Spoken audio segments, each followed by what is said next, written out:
उत्तर प्रदेश की मेरठ से एक ऐसा मामला सामने आया है जो सौरभ हत्याकांड की याद दिलाता है। यहाँ भी एक महिला ने अपने प्रेमी के साथ मिलकर अपने ही पति की बड़ी ही बेरहमी से हत्या कर दी। फिर उसने पति की चारपाई के नीचे सांप रख दिया ताकि यह लगे कि उसकी मौत सांप काटने से हुई है।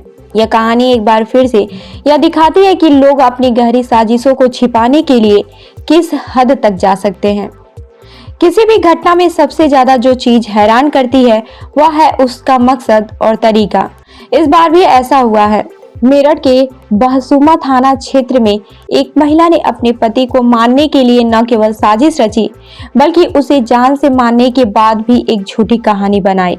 उसने अपने पति की मौत को सांप के काटने से जोड़ने की कोशिश की ताकि यह साबित किया जा सके कि यह एक हादसा था। लेकिन सच सामने आने में देर नहीं लगी और पोस्टमार्टम रिपोर्ट ने पूरी कहानी उजागर कर दी। रविवार की सुबह एक आदमी अमित का शव उसकी चारपाई पर पाया गया। शुरू में परिवार और पत्नी रविता ने दावा किया कि अमित की मौत सांप काटने से हुई है। शव के नीचे एक सांप भी पाया गया जो पहले तो शक को और बढ़ा दिया। लेकिन जब पोस्टमार्टम रिपोर्ट आई तो पुलिस को सच्चाई का पता चल गया। रिपोर्ट के अनुसार अमित की मौत गला घोटने से हुई थी, न कि सांप काटने से। इसके बाद से पुलिस ने मामले की गंभीरता से जांच शुरू की और सच्चाई सामने आ गई। पुलिस ने जब पत्नी रविता से पूछताछ की तो उसने सब कुछ कबूल लिया। रविता का अपने पति के दोस्त अमरदीप से प्रेम प्रसंग चल रहा था।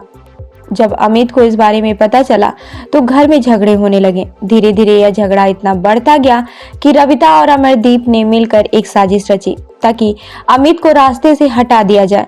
दोनों ने मिलकर अमित की हत्या की योजना बनाई और उसे लागू किया। रविता और अमरदीप ने पहले अमित का गला घोटा और फिर हत्या को एक हादसा बनाने के लिए सपेरे से 1000 रुपए में सांप खरीदा। हत्या के बाद रविता और अमरदीप ने अमित के शव के नीचे सांप रख दिया। इसका मकसद यह था कि लोग सोचे कि अमित की मौत सांप काटने से हुई है। लेकिन जैसे ही पोस्टमार्टम रिपोर्ट सामने आई, सच्चाई बाहर आ गई और पुलिस को उनकी झूठ का पता चल गया। रविता और अमरदीप ने इस मामले को इस तरह से उलझाया कि लोग यह माने कि अमित की मौत सांप काटने से हुई है। शव के पास एक सांप को रखकर और यह झूठ फैलाकर उन्होंने पूरी कोशिश की हत्या को एक हादसा बताया जा सके। इस मामले में पुलिस ने शुरुआत में थोड़ा सा भ्रमित किया, लेकिन पोस्टमार्टम ने सब कुछ साफ कर दिया और सच्चाई सामने आ गई। अमरदीप और रविता का रिश्ता बढ़ते बढ़ते इतना गहरा हो गया था कि अमित और रविता के बीच झगड़े होने लगे। इस दौरान रविता और अमरदीप ने मिलकर एक साजिश रची जिसमें अमित को रास्ते से हटा दिया जाए। इसके लिए उन्होंने न केवल अमित की हत्या की बल्कि उसके बाद पूरी साजिश को छुपाने की कोशिश भी की। रविता ने अपने प्रेमी के साथ मिलकर हत्या को सांप से काटने से जोड़ दिया, लेकिन पुलिस की जांच ने उसकी सारी साजिशों को ध्वस्त कर दिया। इस मामले में पुलिस ने सख्ती से जांच शुरू कर दी है। रविता ने अपनी साजिश को कबूल किया। रविता ने बताया कि उसने और अमरदीप ने मिलकर अमित को मार डाला। फिर हत्या को छुपाने के लिए उन्होंने सांप का इस्तेमाल किया। अब इस मामले में पुलिस की जांच पूरी हो चुकी है और रविता और अमरदीप के खिलाफ सख्त कार्रवाई की जा रही है। यह मामला एक बार फिर से यह साबित करता है कि किसी भी रिश्ते में दरारें कितनी खतरनाक हो सकती हैं।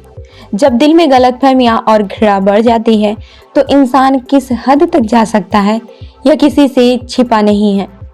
इस मामले में भी रविता ने न केवल अपने पति की हत्या की बल्कि उसे एक साजिश के तहत हादसा बना दिया। लेकिन अंत में सच्चाई सामने आई और इस जघन्य अपराध में दोषियों को सजा मिलना तय है। इस घटना ने फिर से यह साबित किया है कि रिश्तों में विश्वास और प्यार की अहमियत बहुत होती है। अगर किसी रिश्ते में प्यार और सम्मान की कमी हो जाए तो वह रिश्ते भटक जाते हैं और इसके परिणाम स्वरूप नफरत और अपराध का जन्म होता है। नाम बताओ। रविता रविता, क्या हुआ था पूरा बताओ। जी बस ऐसी लड़ाई कर रहे थे मेरे साथ में, रोज मारपीट कर रहे थे, गंदे गंदे काम कर रहे थे। बोलते थे तेरे तुझे रंडी बनाऊंगा, धंधा करवाऊंगा तेरे से। उल्टा सीधी वो अपने आप ही इनसे बात करवाई मेरी, अपने आप ही। फिर नुको यो है वो है, फिर कहने लगे नुको उसे मारने में मेरा साथ दिए। मैं उसे फोन करके बुलाऊंगा, मैं उसे मारवाऊंगा और तू उसे मारने में मेरा साथ दिए और मैं तुझे भी मारूंगा, ऐसे ऐसे बोलते थे। फिर ये मारने वाले कैसा आया, क्या हुआ पूरा बताओ। फिर ऐसे ही जैसे भी हमें क्या देते ऐसे ही हम भी मार देंगे। कैसे मारा है? गलत दबा किस किसने दबा? क्या करा पूरा बताओ। मैंने और इन्होंने दोनों ने। कौन दूसरा कौन? अमरदीप। गला किसने दबाया, इसमें पैर पकड़े, क्या हुआ पूरा बताओ। गलत उसने दबाया, तुमने? मैंने हाथ पकड़े, मुंह पकड़ा। फिर सांप कहाँ से लाए? सांप नहीं पता कहाँ से लाए, सांप तो यही लाई था, फिर कहाँ लिटाया, कहाँ सांप को? ऐसे ही छोड़ देता खाट पे। सांप तुमने गांव से खरीदा या कहाँ से लाया? पता नहीं कहाँ से खरीदा। कौन लाया?